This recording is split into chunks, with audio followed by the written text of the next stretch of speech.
The highway ambush. When I was 18, I set out on a road trip from my hometown to my new college. I had packed all my belongings into the trunk and backseat of my inexpensive SUV.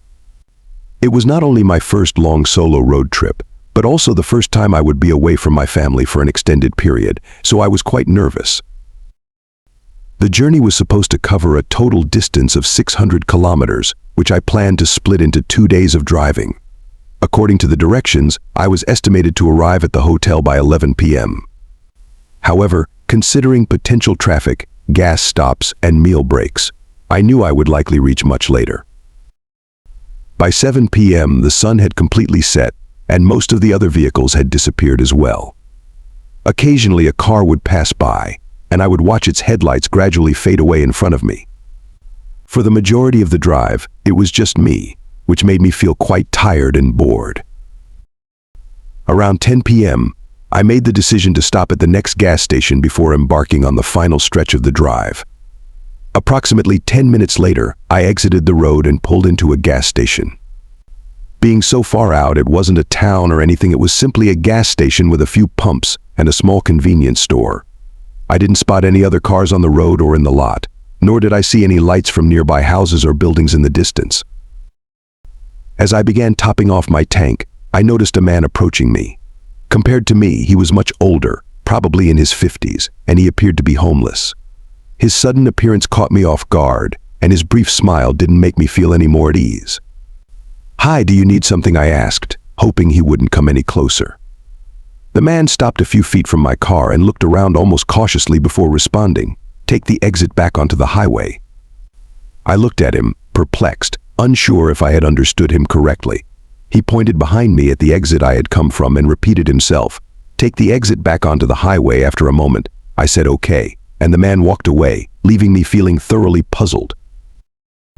The exit he wanted me to take was a one-way road, so essentially he was suggesting that I drive on the wrong side of the road and perform a U-turn back onto the highway.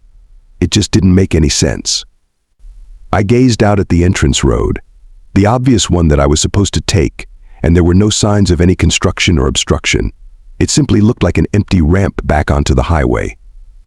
After returning the pump and getting into my car, I glanced over at the man, who was now seated against the side of the convenience store.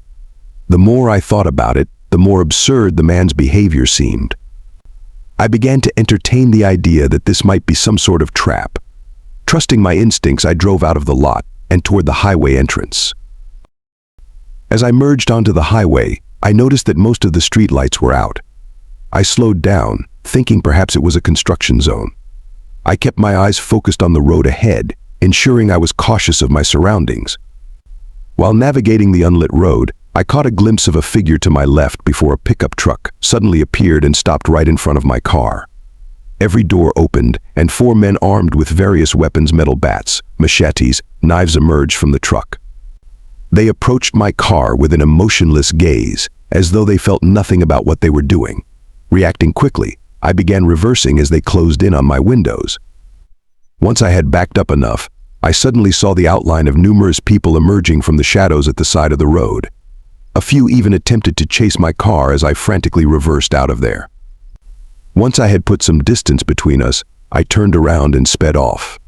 I called 911 as soon as I felt safe, but surprisingly, I never received a call back or any update. It was as if they didn't even follow up on it. Ironically, it was the eerie old man at the gas station who had tried to prevent me from getting caught up in that ordeal, or at least that's what I assumed he was doing.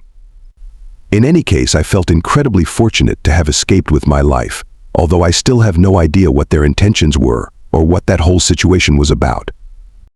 The fake order. As I finished my college classes on a Friday, I geared up for a night of delivering orders for DoorDash. It was my usual routine to make some extra money for my living expenses while on campus. The night started off well with a good flow of orders and decent earnings. However, after the big dinner rush, the orders slowed down, and the ones that did come in were low-paying and not really worth my time. After aimlessly driving around for about an hour, I received an order that seemed promising. It was a bit further away, about 8 minutes, but the payment made it worthwhile. It wasn't a huge amount, but it was definitely better than the other orders. I accepted it, picked up the order from the restaurant, and set off in my car. The map showed that it would take about 30 minutes to reach the delivery location, which was the longest distance I had to cover for an order so far. Most of the houses were closer to the campus, so going beyond 15 to 20 minutes meant driving through vast fields of grass. As I reached the 20-minute mark, the surroundings became mostly empty fields with very few houses scattered around, mostly surrounded by crops. When I arrived at the house, I had to drive through a dirt driveway that led through a large field to reach a small, dark house at the far end. The atmosphere felt eerie as I got further away from the road, with the only sound being the rumbling of my car on the dirt. I parked in front of the house, prepared the bag, and left the car running as I stepped out. The night was quiet, and the only light came from the porch. As I walked up to the porch and knocked on the door, I couldn't shake off the feeling of unease. There was no response, not even a sound from inside the house. It became clear to me that something was off. No lights in the windows, a decaying house, and the only light being the porch light, which I realized was just a solar light that turns on automatically in the evening. As I tried to make sense of the situation, I heard a car approaching behind me. I turned to see a man stepping out and standing next to his car. I called out to him, asking if he was the one who ordered, but he didn't reply or move. My adrenaline surged as I realized the gravity of the situation. There was no one around to help, and I found myself stuck between an empty, eerie house and a stranger. In a split second, I dropped the bag and sprinted off the porch, running behind the house and into the tall grass.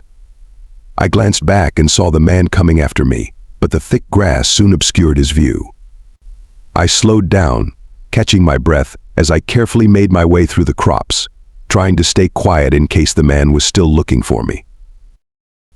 Eventually, I made it to someone else's yard and was able to call the police for help.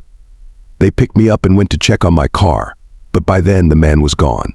Surprisingly, my car hadn't been tampered with, and the bag of food was still on the porch of the abandoned house. This led me to the chilling realization that the man's intentions were likely far worse than just robbing me. The truck robbery.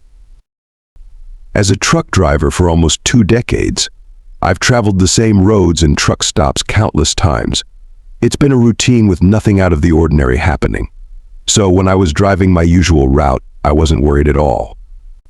Everything seemed like just another day on the job.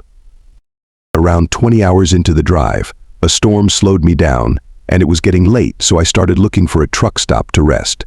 Suddenly, a light appeared behind me on the flat, straight road. It was so abrupt that I hadn't noticed them coming up in my mirror. Maybe they had just turned their lights on, but then they quickly came right up to the back of my truck. Their lights suddenly shut off, and I couldn't see them in my mirrors anymore. It was odd for someone to turn off their lights in the middle of a storm and tailgate so closely. Thankfully, a sign showed a truck stop was only 5 miles ahead, so I knew I was close to getting away from whatever was happening. I tried not to jump to conclusions, but as a trucker, it's hard not to think about the possibility of an attempted robbery, especially when alone on the road at night. As I approached the truck stop, I couldn't see if they followed me due to the rain and lack of lighting. The truck stop was mostly empty, and after a quick check, I found no car behind me. I felt relieved as I settled in for some rest, with the rain making it easy to fall asleep. When I woke up, it felt like I had only been asleep for a few minutes. It was still dark, and the storm seemed even worse. Before I could check my mirrors, a loud thump shook the truck. I opened the door and saw the outline of a car with its headlights off and 2 men moving around in front of it. I hesitated to confront them, and as I sat there, the door suddenly slammed against me. Another man stood outside, yelling at me to stay put, and I was in no position to do anything. The men eventually ran back to their car and drove off. I called the police, but no information came up on who they were.